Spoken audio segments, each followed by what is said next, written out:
Olá pessoal, eu sou Mariana Couto, sejam muito bem-vindos neste sábado para falar de um assunto tão urgente que é a violência doméstica. Os casos dispararam na quarentena, vocês devem ter visto aí nas reportagens, eu mesma fiz uma reportagem bem grande para o Universo do UOL, né? Eu agradeço e parabenizo o Instituto Camila e Luiz Taliberti por abrir este espaço. O Instituto, para quem não sabe, nasceu depois da tragédia de Brumadinho, para defender o meio ambiente e os direitos humanos. A Camila e o Luiz morreram na tragédia de Brumadinho. Daqui a pouco eu vou falar sobre a Camila Taliberti, porque ela que trouxe inspiração para esta série de 6 encontros que teremos aos sábados, todo sábado, ao meio-dia, tá bom? Então, aguardem um pouco que eu já vou falar sobre a Camila. Antes eu quero apresentar as nossas convidadas que vão falar do tema de hoje, que é relacionamento abusivo, porque muitas mulheres vivem um relacionamento abusivo, às vezes sem identificar, então a gente precisa fazer esse alerta, não só para as vítimas, mas para toda a sociedade. Uma mãe, uma amiga, um amigo, né, um irmão, podem identificar isso também e ajudar essa pessoa. Quero agradecer a todos que estão entrando no Facebook do Instituto e no YouTube. Vocês podem se inscrever aí no YouTube do Instituto, participem, mandem perguntas, comentários que eu vou fazer para as nossas convidadas, que são a Nathalie Malveiro, promotora de justiça, que já trabalha com violência doméstica há muitos anos, e a Marília Taufik, que é a fundadora aí do aplicativo Penhas, e ela vai explicar para a gente o que é esse aplicativo. As duas super antenadas e especialistas aí nesse assunto da violência doméstica. Obrigada por estarem aqui, Nathalie e Marília. Obrigada, Mari. Obrigada a você, Mariana, pelo convite. Nathalie, eu quero começar com você explicando para as pessoas, né, o que é esse relacionamento abusivo, quais são os indícios, né, e qual é o risco disso. Então, Mariana, primeiro eu queria agradecer a oportunidade, é uma plataforma ótima para a gente falar um pouco desse assunto, que é um assunto chato, mas que infelizmente atinge milhões de mulheres, né, no mundo.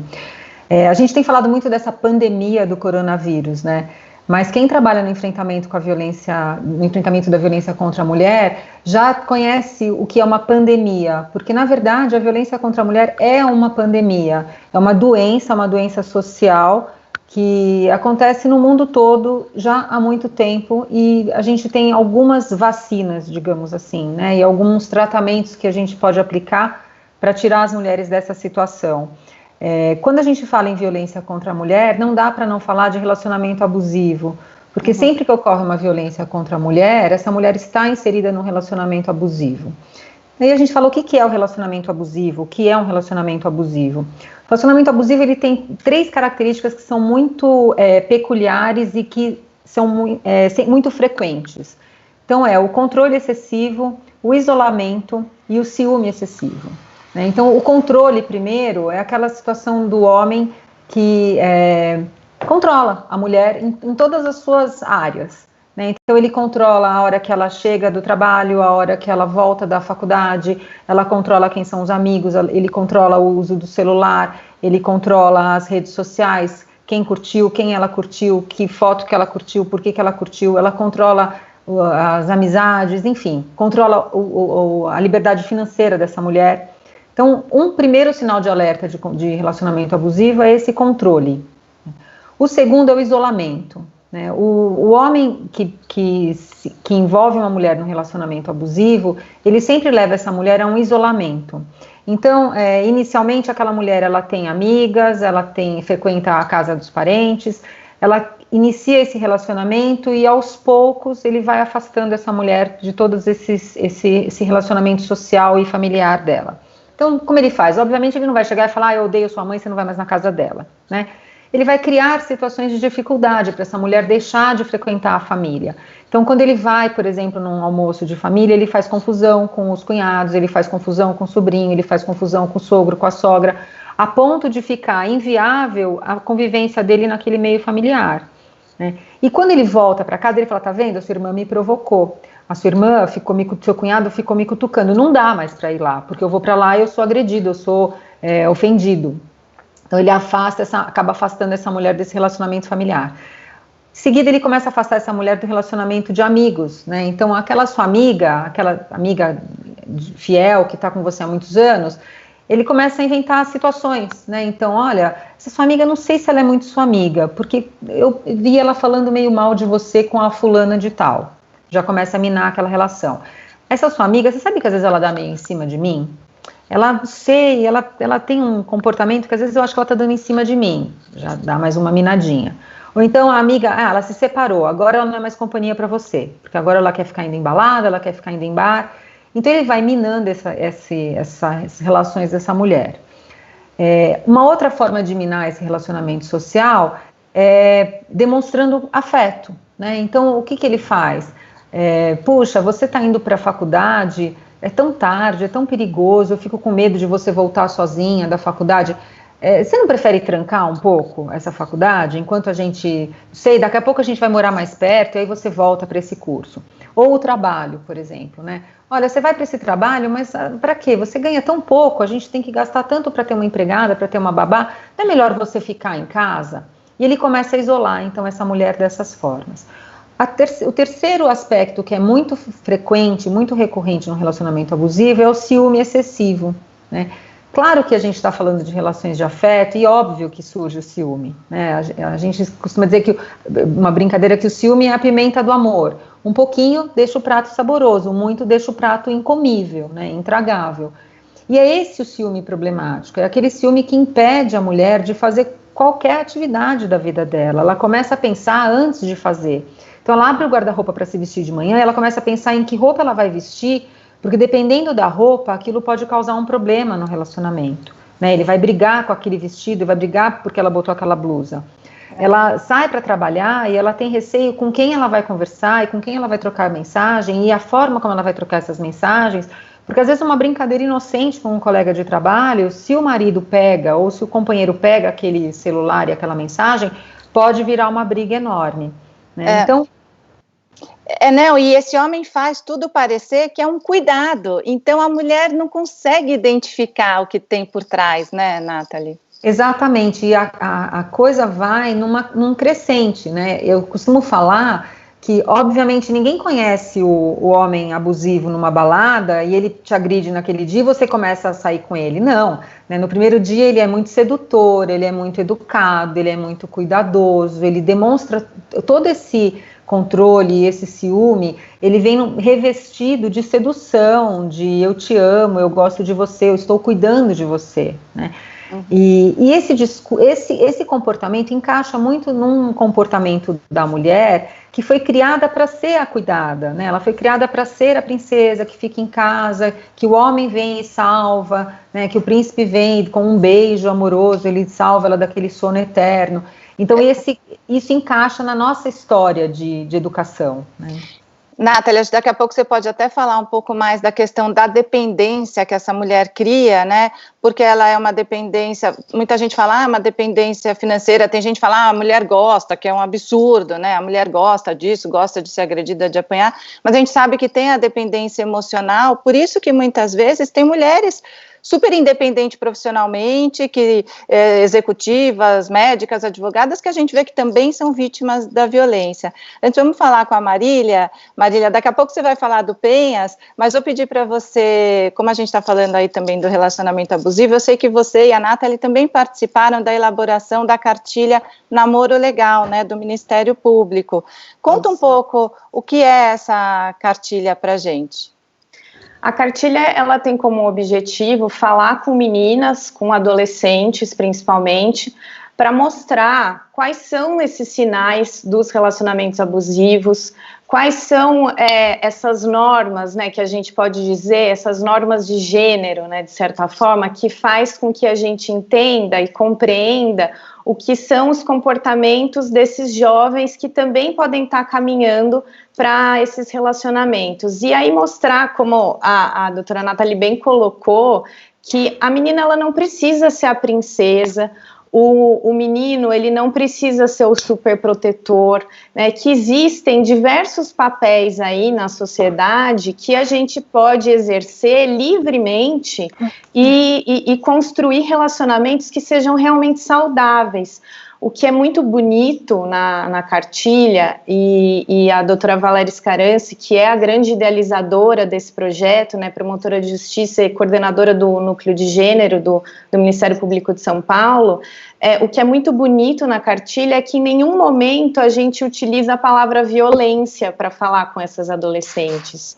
Ou seja, de uma maneira muito simples e muito positiva, você apresenta quais são esses sinais, o que é o poder que a mulher tem na sociedade e como enfrentar esse tipo de relacionamento desde o começo, né, ou seja, já no namoro, para aquilo também não virar um padrão, para essas meninas elas não necessariamente continuarem em relações como essa, repetirem esses tipos de relacionamento e, por fim, acabar casando com um homem que é extremamente possessivo, que com o tempo vai se mostrar esse homem violento, que a doutora Nathalie muito bem colocou, enfim, e que para que a gente consiga também, aí de uma maneira muito mais profunda, questionar essas relações e questionar esses papéis que nós, homens e mulheres, temos na sociedade, de uma maneira muito mais universal, né, e não só individual.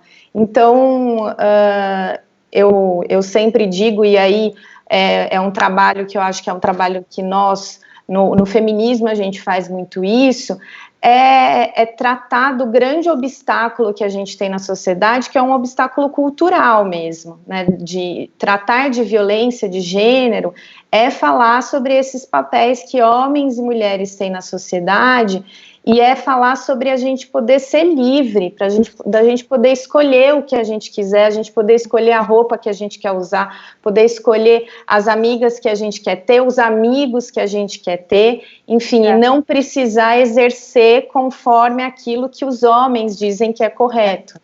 A gente sabe que o machismo está na origem disso tudo, né? Na origem da violência doméstica, por isso a gente tem que debater tanto e falar de machismo, falar de feminismo, e a gente vai falar nessa série da Tá Liberta várias vezes sobre esses assuntos, né? E a gente está vendo que é possível ter uma prevenção, né? Em outros encontros aqui nós vamos falar assim da questão da vítima, de como ajudar, de como pedir socorro, mas hoje a gente está falando da prevenção, que pode começar aí com os nossos filhos adolescentes, né? Para que as meninas não se tornem vítimas, os meninos não se tornem agressores. Eu quero trazer a participação do público que está entrando aqui. A Adriana Brito está dando parabéns pela discussão, olha, a Laura Prevato, Mariana estão aqui, a Leila. A gente tem também, a gente vai divulgar vários telefones de ajuda. Silvinha Chaquian está aqui, Bia Mendes, eu tenho aqui, deixa eu ver, tem uma pergunta da Kátia Oliveira, quanto que a história familiar facilita a entrada das mulheres nesse papel? Nathalie, quer responder? Então, Mariana, não só a entrada das mulheres, mas a entrada dos homens nesse papel. O que a gente apura, e é certo, é que o exemplo arrasta, né? A gente tem esse ditado de que a palavra convence, o exemplo arrasta. Em relação à violência doméstica, o exemplo realmente ele é muito relevante. Então, a gente sabe que homens que são violentos, que mantêm um padrão de comportamento violento com a mulher, viram esse comportamento em casa, né? Então viveram essa dinâmica de relacionamento quando eram crianças e viram os pais agredindo as mães ou os tios agredindo as tias, enfim.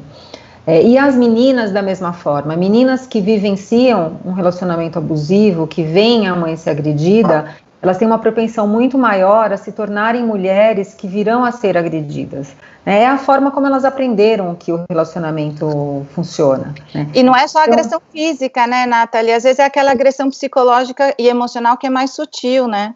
Exatamente. A gente fala muito quando a gente fala em agressão, a gente pensa muito no olho roxo, né?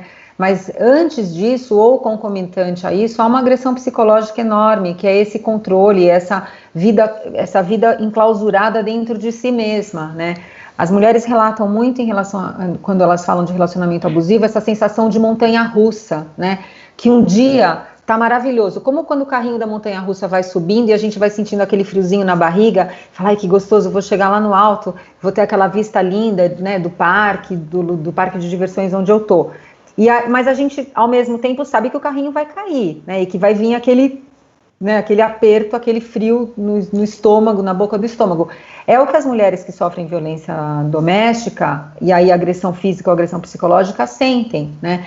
E chega um ponto, Mariana, em que essa subida do carrinho, ela já nem é mais agradável. A mulher, ela já nem consegue mais ter a alegria da vista, né? Ela nem consegue mais aproveitar aquela vista bonita do alto, porque ela já sabe que vai vir uma queda, e a queda é muito brusca, né? Então, isso tudo causa um desgaste físico e mental na mulher enorme, né? A gente sabe que tem várias mulheres que têm problemas de dores generalizadas, dores de cabeça, enxaquecas, quando na verdade o fundo disso tudo é um relacionamento abusivo, né? Eu falei no começo sobre essa pandemia que a gente vive, né, essa pandemia de violência doméstica, e a Marília colocou bem, assim, a vacina para essa pandemia passa pela reeducação familiar, né? Passa pela educação desses meninos, passa pela educação dessas meninas, das meninas não aceitarem a violência e dos meninos não praticarem a violência, dessa descoberta de uma nova forma de se relacionar que não passe pela violência psicológica ou física. Quem sabe até no futuro a gente nem precise mais, né? Ter como objetivo não ter mais que discutir isso, né? Ter que discutir violência doméstica se não tiver mais agressor nem vítima. Espero que não seja uma utopia isso. Marília, tem aqui a questão trazida pela Laura Prevato. Ela disse o seguinte: essa inferiorização do feminino na sociedade se estende também a mulheres trans e travestis, alvos fáceis de homens abusivos e situações de violência. É importante a gente lembrar que a Lei Maria da Penha fala disso também, das mulheres trans, né? Sim, porque a Lei Maria da Penha, ela define a violência de gênero, né? A violência contra a mulher é uma violência contra a mulher do gênero feminino, ou seja, todas as mulheres que estão aí, independente de elas serem mulheres trans ou mulheres cis, elas são respeitadas, né, e merecem esse olhar da Lei Maria da Penha. Então, que bom isso, né?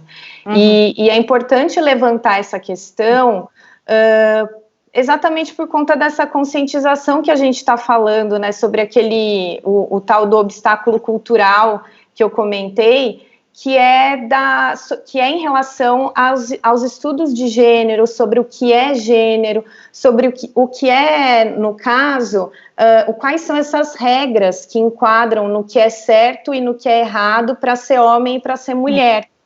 E aí, assim, dentro dessas regras, a gente consegue definir que, por exemplo, mulheres devem usar rosa, homens devem usar azul, a gente diz que meninos não choram, a gente diz que as meninas têm que ser belas, recatadas e do lar.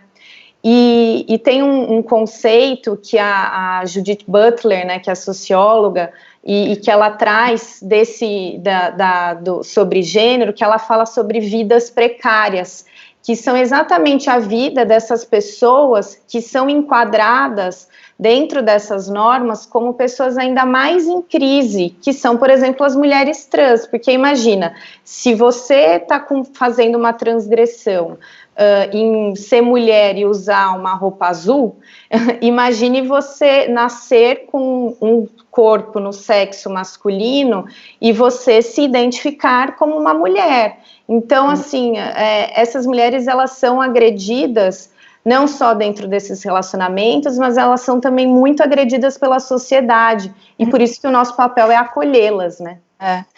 Não, e por isso que tem que falar da questão de gênero nas escolas, sim, isso tem que fazer parte da educação das crianças. O próprio Instituto Maria da Penha faz um trabalho nas escolas com as crianças, a gente sabe que isso tem que ser falado, gente. E eu quero lembrar vocês que estão assistindo aí pelo YouTube do Instituto, inscreva-se aí no YouTube, tem o pessoal assistindo pelo Facebook também, vocês podem seguir aqui, ó, todas as redes do Instituto Camila e Luiz Taliberti, é só colocar @Instituto Camila e Luiz Taliberti no Instagram, aí no YouTube, no Facebook. E olha, a Andréa, acho que é Cugolo, não sei, disse que bacana esta live, tema e causa que a Camila defendia. Então eu quero aproveitar esse gancho para falar um pouco da Camila, que eu não conhecia a Camila, mas agora eu sinto como se eu tivesse como se eu tivesse conhecido ou conhecendo a Camila, né? Vou falar um pouco dela.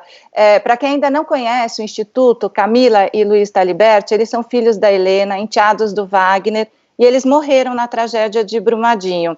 A Camila, ela era advogada e ativista da causa feminina e feminista. E a Helena, conversando com a Helena, a mãe dela, disse que até ficou sabendo de todas essas atividades da Camila depois da morte dela, né? Como voluntária, ela atendia vítimas de violência doméstica na periferia de São Paulo. E é para continuar com essa missão dela que nós estamos aqui hoje, né? É para ajudar as vítimas, para conscientizar a população, e para que a gente se lembre da Camila e do Luiz Taliberti. Por fim, né, a nossa série tem o nome Taliberta. Eu fiquei sabendo que era assim que a Camila gostava de se apresentar, Camila Taliberta. Até o Instagram dela era Camila Taliberta, por isso o nome.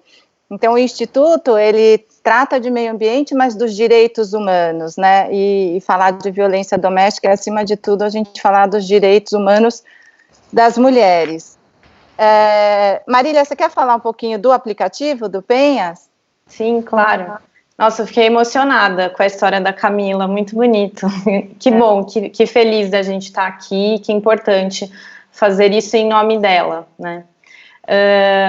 O Penhas, é muito importante falar sobre o Penhas dentro desse conceito, porque o aplicativo que foi criado, né, pelo Instituto Asmina, a gente tem como grande papel trabalhar com a conscientização coletiva da mulher.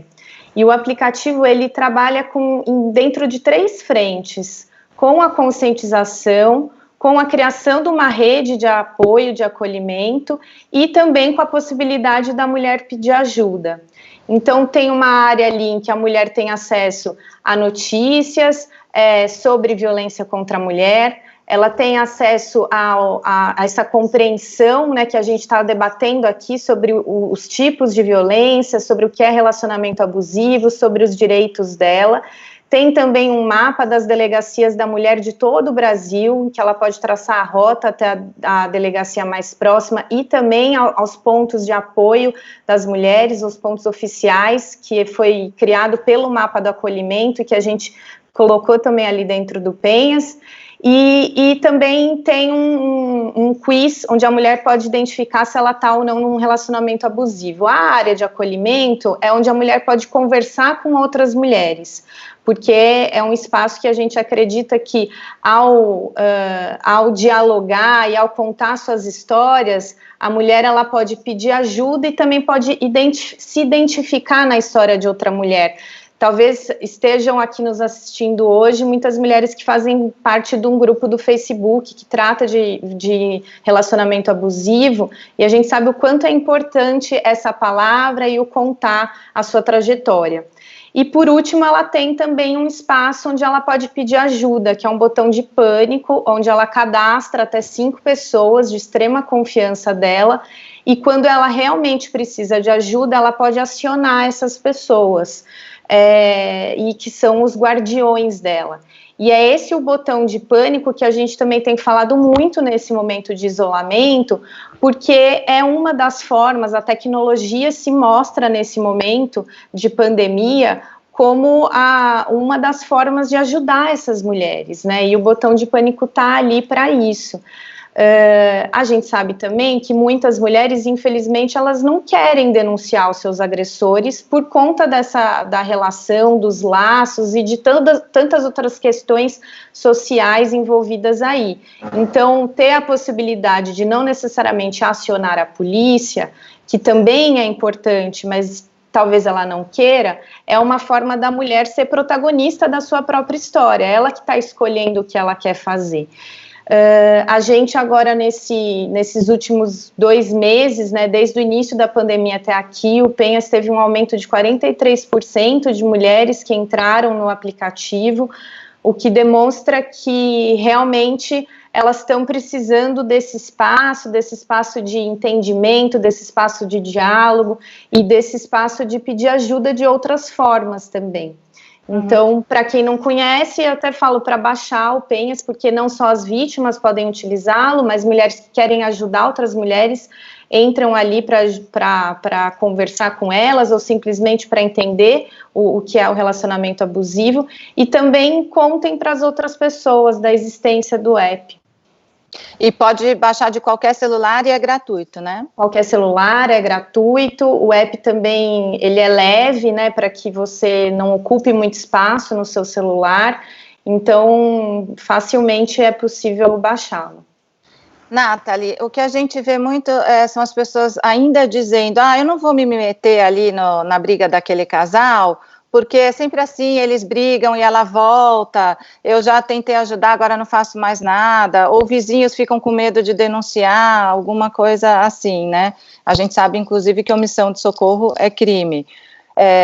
Mas explica um pouco o que acontece nesse ciclo da violência que faz com que a mulher fique tão dependente desse relacionamento e que seja tão difícil dela sair. Não é porque é que ela não, é como se ela se tornasse uma refém dessa situação, né? Então, Mariana, a gente acha que a primeira coisa que a gente tem que desmistificar, né, é essa questão de que a mulher, ela está num relacionamento abusivo porque ela quer, né? A mulher, ela não quer o relacionamento abusivo, ela quer o relacionamento, né? Ela gosta daquele homem, ela escolheu aquele homem como parceiro de vida, ela escolheu aquele homem para ter filhos, para se casar. Ninguém se casa pensando já na separação, né? Ninguém começa um namoro pensando que não vai dar certo.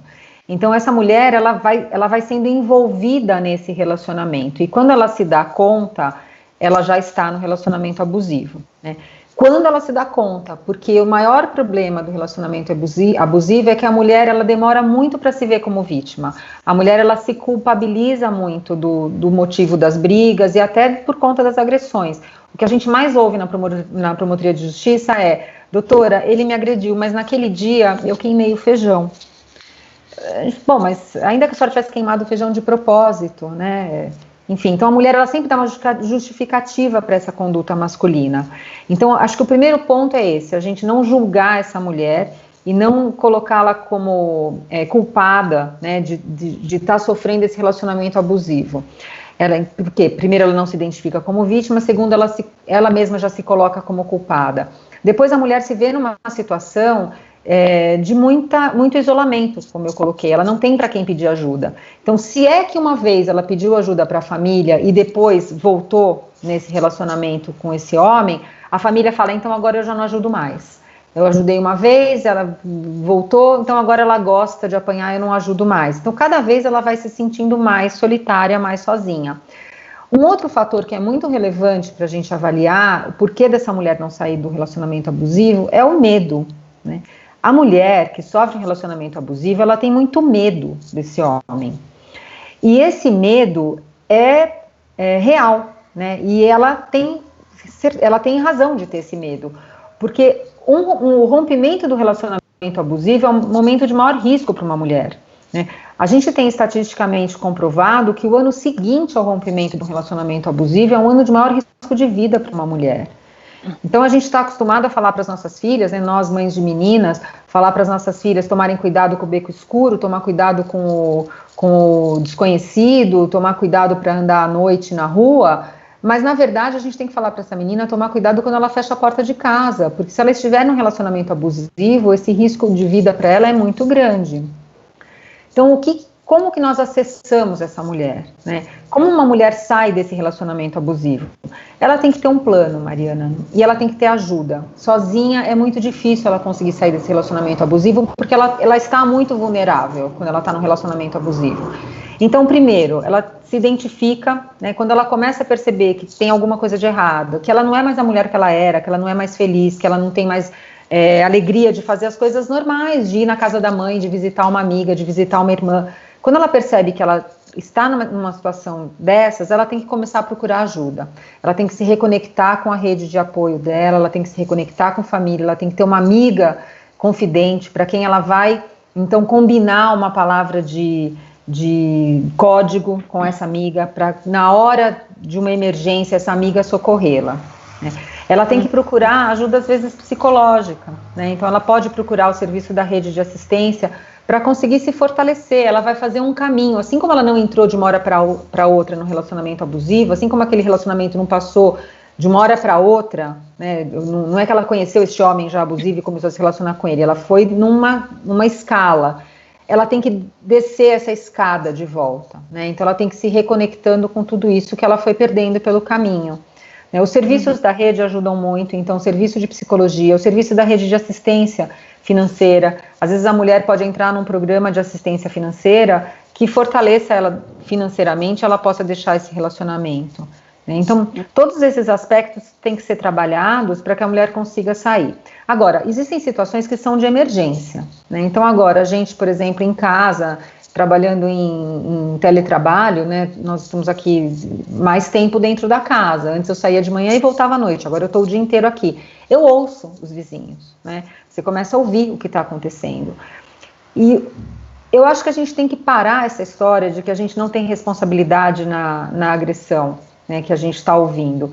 E eu coloco o exemplo de uma criança. Se alguém ouvir uma criança pedindo socorro, todo mundo vai ajudar, né? Eu estou aqui na minha casa, eu ouço uma criança pedindo socorro ou gritando, para, não me bate, não, para com isso, eu estou me machucando. A gente vai fazer alguma coisa, a gente vai ligar para o porteiro, a gente vai ligar no apartamento, a gente vai tocar a campainha. Por que quando é uma mulher que pede socorro, a gente fica quieto?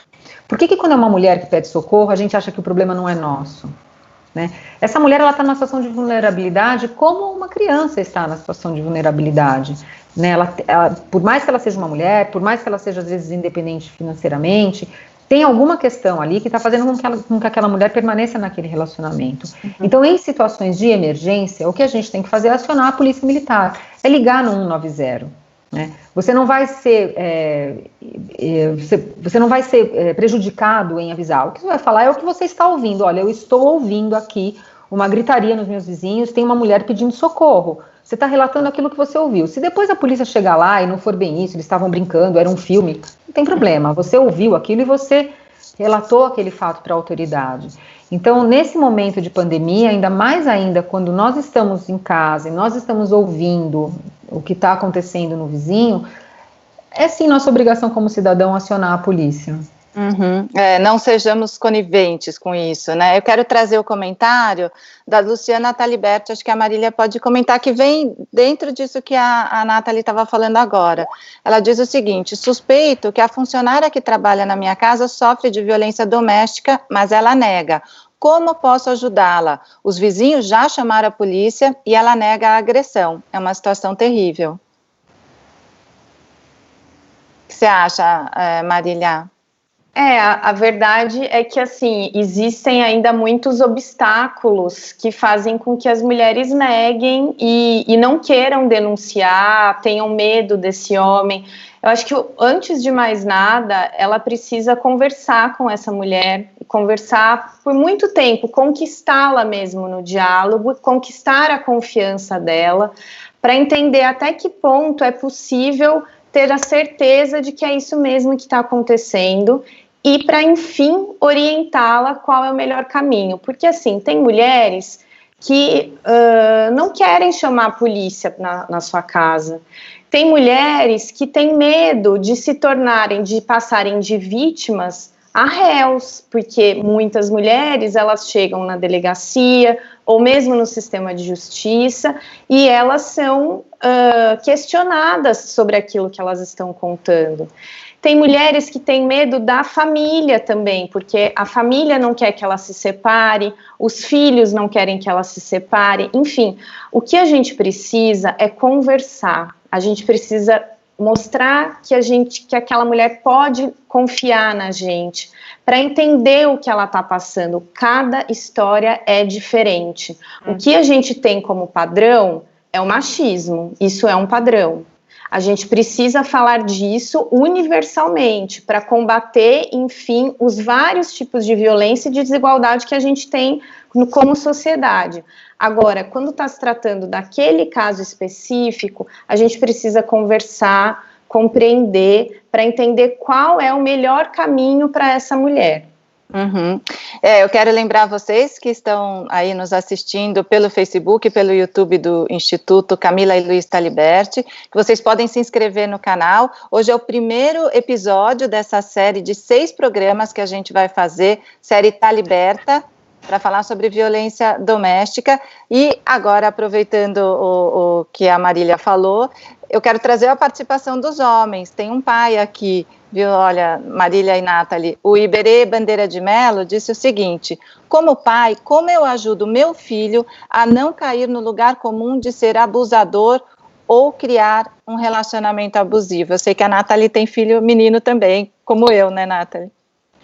Eu acho que uma dica boa para pais de meninos é ensinar o filho a ouvir o não, né? A gente tem essa dinâmica da menina princesa e do menino guerreiro, né? A princesa, ela aceita tudo, ela é passiva. Então, primeiro ensinar as nossas meninas a dizerem não, né? Quando elas não se sentirem confortáveis, elas têm que dizer não e negar, né, aquele avanço ou aquela abordagem. E os meninos guerreiros, um guerreiro, ele não ouve não, né? O guerreiro, ele vai, ele luta, ele pega a arma, e, enfim. Então, a gente tem que ensinar os meninos a ouvirem não. Quando for não, é não. Então, eu acho que esse já é um primeiro caminho para a gente educar os meninos. Eu acho que o segundo, Mariana, não adianta a gente... A palavra feminismo, ela foi demonizada, né? Que eu acho que essa é mais uma questão do machismo, ela desqualificar a pauta do feminismo, né? Desqualificar a palavra feminismo.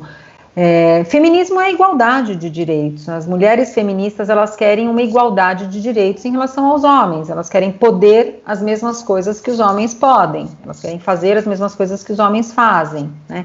Cada um dentro da sua dinâmica, cada um dentro da sua forma de interagir na sociedade.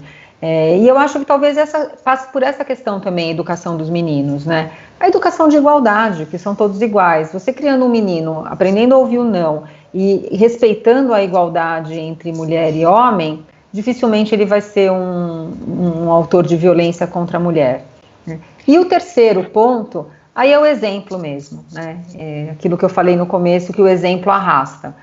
Não adianta você querer que seu filho respeite as mulheres se você não respeita a mulher que você tem dentro de casa, se você não respeita mulheres na rua, né? Se você com seu filho do lado faz gracejo para uma mulher que passa, ou faz algum comentário, né, negativo em relação à mulher. Então, eu acho que o exemplo também é o terceiro ponto aí esse tripé para educar meninos. Eu acho que é uma responsabilidade que nós temos como pais e mães, de novo, até na educação em casa, para criar os nossos filhos meninos, para que eles não sejam os agressores, e as meninas, para que elas não sejam as vítimas, e falar muito sobre isso, né? Preciso falar, quando você assiste num filme, comentar, para a criança também não tirar conclusões erradas, a gente que vai direcionar.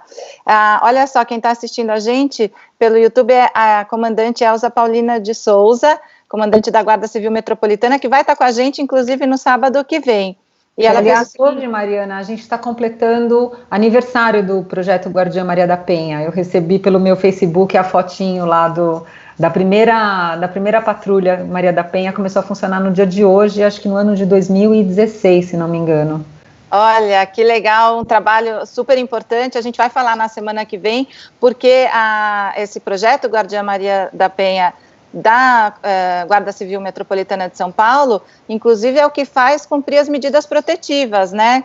Faz com que essas medidas sejam cumpridas, o que é aí fundamental para garantir a vida das mulheres. Como a Nathalie falou, as mulheres têm medo porque realmente elas correm risco de morrer, né? Então, a Elza falou o seguinte: é muito importante essas reflexões e saliento que a provocação também deve ser de dentro para fora.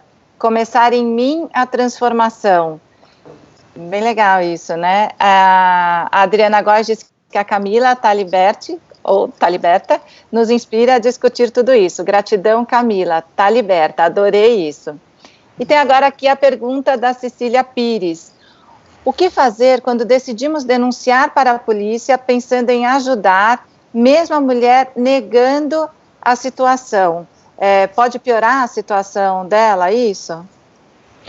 Então a gente teve um caso essa semana, né, semana passada, da polícia ter sido acionada num condomínio em Alphaville, ter ido até o local e encontrado o homem bastante alterado, né, o autor ali, ele agrediu até os policiais verbalmente, ofendeu, xingou, e eu fiquei muito preocupada com essa mulher, porque ela foi para a delegacia, ela não quis fazer a representação em relação à ameaça e ela voltou para casa com aquele agressor, né, com aquele homem. Então, realmente, essa preocupação é uma preocupação relevante da Cecília. Você, às vezes, tentando ajudar e acionando a polícia, você escala aquela violência, né? Você muda aquela violência de patamar. Por isso que o que a gente coloca é que é um caminho para essa mulher, né? Ela tem que ir se fortalecendo aos poucos para ela conseguir sair desse relacionamento. Então, um fortalecimento psicológico, um fortalecimento financeiro, restabelecer as redes de apoio e de suporte dela para ela conseguir, quando resolver sair daquele relacionamento, realmente sair do relacionamento. O que eu pondero, no entanto, é que há situações em que talvez a gente tenha que correr esse risco e chamar a polícia mesmo, né? Eu lembro de novo de um caso que ficou muito rumoroso daquela mulher no Rio de Janeiro que se relacionou com um rapaz e passou 7 horas, 8 horas sendo agredida, né, barbaramente por ele, e os vizinhos não ouviram, né, não chamaram a polícia. Então eu acho que em algumas situações a gente tem que chamar mesmo e correr esse risco depois de tentar reverter essa situação se a coisa piorar. Pelo 190, esse chamado é anônimo? Pode ser anônimo, Nathalie? Porque acho que as pessoas também ficam com medo, né? Não, pelo 190 o chamado não é anônimo, pelo 180 o chamado pode ser anônimo. Então as pessoas, se não quiserem se identificar, elas ligam no 180 ou no 181. Que daí você, inclusive, não precisa nem estar numa situação de violência, né? O 180 é para você denunciar que existe uma situação, e daí sim a polícia vai atrás de investigar. Exatamente, isso. Vai começar uma investigação, né? Por isso que a gente orienta que se a situação estiver ocorrendo e se realmente você avaliar que há um risco de vida para aquela mulher, o 180 é o mais adequado. E o 153 da Guarda Civil Metropolitana também. Tem muitas cidades que a Guarda Civil Metropolitana, principalmente aqui na capital, capital de São Paulo é uma, em que esse serviço funciona. Olha, tem mais um comentário aqui, é da Natália Salchuk, Patrício. Eu já ajudei uma vizinha que sofreu violência doméstica e fui na polícia com ela e a polícia nos tratou muito mal. Esse atendimento ainda varia muito no país todo, isso precisa, assim, ter uma unidade mesmo nesse atendimento e acolhimento a essa mulher. A gente sabe que tem a Casa da Mulher Brasileira, mas não está em todas as cidades, né? O que você acha, Marília?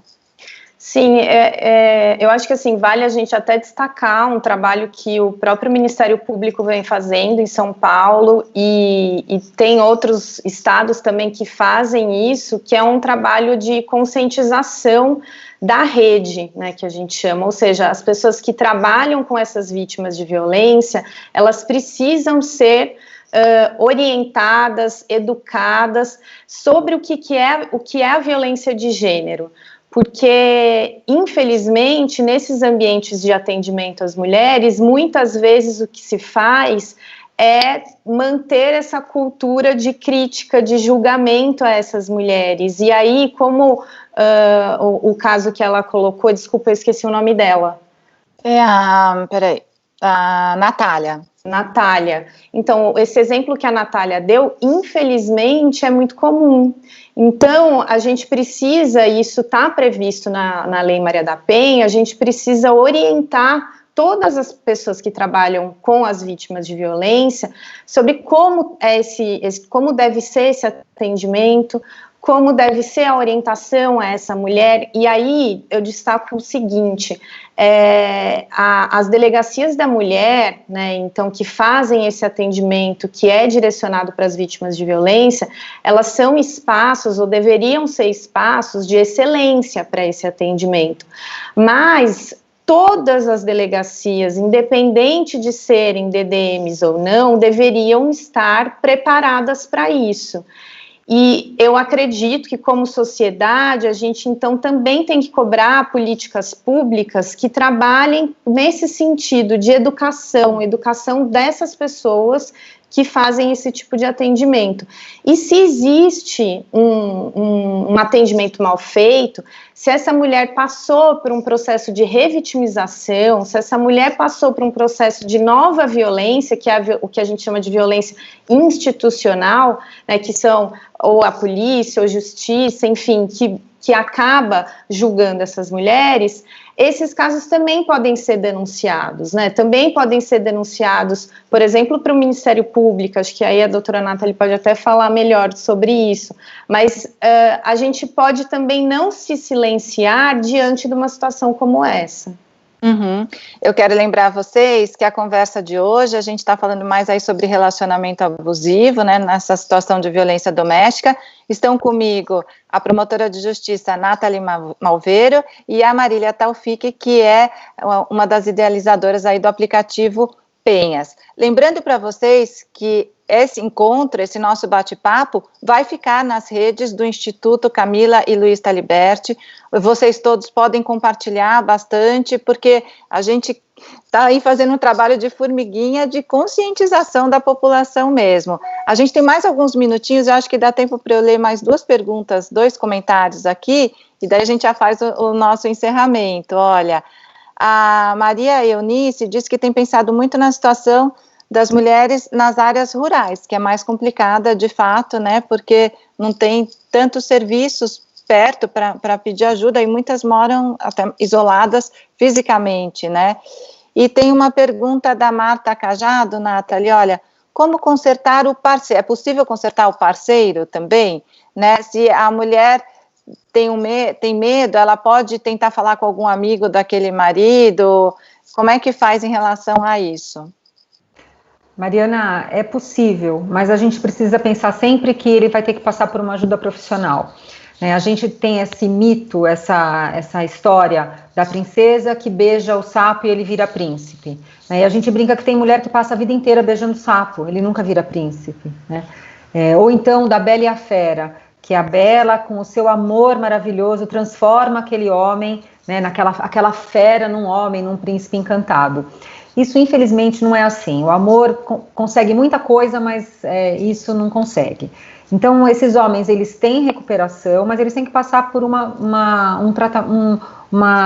dinâmica grande, assim, de mudança. É uma reeducação familiar, que a gente chama. Né? Então, algumas cidades têm esses cursos de reeducação familiar, eles são extremamente relevantes, eles são muito eficazes.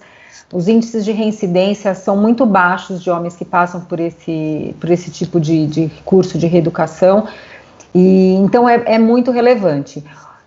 O amigo, às vezes, ajuda, mas esse homem, assim, uma coisa que a gente precisa desmistificar, Mariana, é quem é o agressor, né? Quem é o homem que pratica violência doméstica. Na maioria, na grande, esmagadora maioria das vezes, ele é primário, ele tem bons antecedentes, ele tem um trabalho fixo, ele é uma pessoa que se relaciona socialmente muito bem. Então é aquele homem que dá um churrasco para 40 pessoas, é agradabilíssimo, é simpático, e só na hora em que esses 39 vão embora, 38 vão embora e sobram ele e a mulher em casa, é que ele então é agressivo. Né? Então, se você for perguntar para aquelas outras 38 pessoas que estavam no churrasco, elas vão falar que foi tudo bem, que ele estava ótimo, estava dando cerveja para todo mundo, simpático, divertido. Né? Então, ele vai ter 38 testemunhas a seu favor, e ela não tem ninguém, porque a agressão ocorre entre 4 paredes, né, dentro do lar. Então, assim, ajuda de amigos é complicada, porque esse homem ele vai levar essa versão dos fatos para o amigo de uma forma diferente. Então, assim, o que a gente orienta é buscar ajuda profissional. A ajuda profissional, primeiro para essa mulher, para ela conseguir se fortalecer e sair desse relacionamento, e depois, se for possível, para esse homem também. Bom, a gente está chegando ao final desse nosso primeiro encontro da série Tá Liberta. Eu quero, antes de fazer o encerramento, ler uma mensagem que a Helena Taliberti, mãe da Camila e do Luiz, escreveu aqui no Facebook. Ela disse que a Camila falava assim para ela, que elas eram lindas, desbocadas e do bar. Essa era a Camila, gente. Bom, chegaram várias perguntas e comentários aqui no Facebook e no YouTube. Depois vou pedir para a Nathalie e para a Marília, se puderem darem uma olhadinha lá, porque não dá para a gente responder tudo, né? Se vocês puderem responder lá para as pessoas. E quero agradecer muito a participação de vocês. Vocês querem deixar um último recado ou algum link? Fala aí Bom, o Penhas é só procurar na lojinha lá do celular. Penhas, é isso, né, Marília? Isso, pode só buscar nas duas lojas, né, Android e iOS por Penhas. Ou também tem o nosso site, que é o site da Asmina, então é o www.asmina.com.br/Penhas. É legal que as pessoas conheçam o Instituto Asmina, porque nós também fazemos e nascemos como uma revista digital feminista e que fala sobre todas as desigualdades, né, de gênero que existe na sociedade e as várias formas de combate. Então, como um ambiente de conscientização também e de troca, é super interessante das pessoas conhecerem. E só também dar uma última dica, eu queria dar uma dica de leitura, porque eu acho que é super importante. Eu vi pais falando sobre os meninos, ou mesmo que fale para as meninas. Tem um livro que eu acho que ele é universal, e inclusive ele tem um capítulo que fala sobre masculinidade feminista, mas o nome dele já diz tudo, que é O Feminismo é para Todos, da Bell Hooks. Ele é muito simples de ler, ele é muito delicado, e ele é um livro que parece que ele te abraça, e ele mostra que, assim, é possível a gente falar em liberdade, né? Em liberdade para todas as pessoas, independente de ser homem ou ser mulher, e uma liberdade, claro, que nunca seja desculpa para oprimir o outro, deixando isso muito claro. Mas então fica essa dica de leitura para todos. Nossa, super obrigada, Marília, por tudo que você falou aqui. Acho que a gente conseguiu fazer um encontro com muito conteúdo, no momento que todo mundo faz live para falar de tudo, né? Eu fico até, às vezes, pensando, se todo mundo está falando em live, quem é que está ouvindo? Por isso, quero agradecer a vocês que ficaram nos ouvindo aqui. E, Nathalie, a gente falou do namoro legal, né, da cartilha, que pode ser baixada no site do Ministério Público, né? Exato, Mariana, o site do Ministério Público tem muita informação, então o site é o mpsp.mp.br. Lá no site, na área cidadão, a gente tem uma pesquisinha sobre cartilhas e tem todas as cartilhas, inclusive a cartilha Namoro Legal, que é um trabalho excelente da Valéria Scaranci, muito delicado e fala muito bem para as adolescentes sobre relacionamento abusivo, sem colocar a violência, né, como luz ali principal. Mas tem também a cartilha Mulher Vire a Página, que é a cartilha indicada para mulheres, né, adultas em situação de violência. Enfim, tem um teste lá para saber se você vive um relacionamento abusivo, é bem interessante também. Como último recado, o que eu queria dizer é que nem todo homem controlador e ciumento chega a ser um agressor, né? Mas todo agressor é um homem controlador e ciumento. Então, será que vale a pena, né? Quando a gente começa um relacionamento e esse relacionamento já se mostra controlador, com ciúme excessivo, com tentativas de isolamento, será que não é melhor já cortar do que pagar para ver, né? E chegar lá numa situação de efetiva violência psicológica ou física? Então, fica aí só para a gente ficar atenta. Olha, muito obrigada para vocês, parabéns pelo trabalho de vocês. Vamos todos e todas, vamos continuar juntos e juntas nessa luta, que é uma luta. Eu acho que a gente precisa, por essas mulheres, né, fazer isso. E eu quero agradecer a todos que assistem, agradecer ao Instituto, Camila e Luiz Taliberti, Helena e Wagner, por me darem a oportunidade de participar desse momento, né? E em nome do Instituto, agradeço a todos vocês que nos acompanharam.